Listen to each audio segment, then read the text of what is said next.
Magandang araw mga ka-project. Kumusta kayo? Ito nga palang ginagamit kong stamp pad pag pumipirma ako ng mga plano. Dahil malabo at medyo dry na yung stamp niya, sa ganitong klase ng stamp, meron siyang ink pad.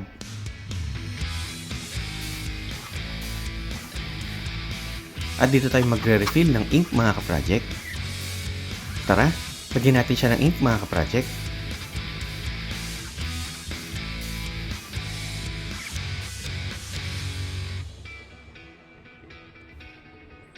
Ayan, nalagyan na natin ng ink.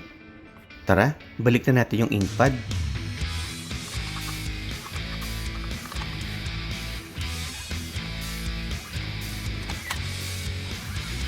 Okay na siya mga ka-project. Ngayon, ito naman ang maliit na stamp pad. Dati, hindi ko alam kung saan siya nire-refill ng ink. Kaya dito ako mismo sa stamp pad, naglalagay ng ink. Pero dahil napanood ko din siya sa YouTube, doon ko nalaman na dito pala siya nire-refill ng ink mga project. Dito sa dalawang butas na to.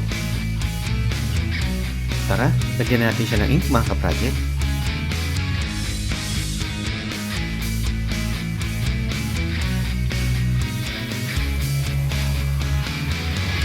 Ayan, okay na. At ibalik natin siya.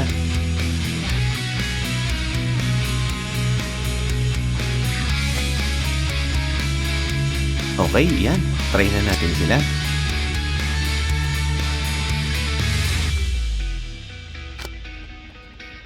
Ayos. Malinaw na yung mga stamps natin mga ka-project. Don't forget to subscribe.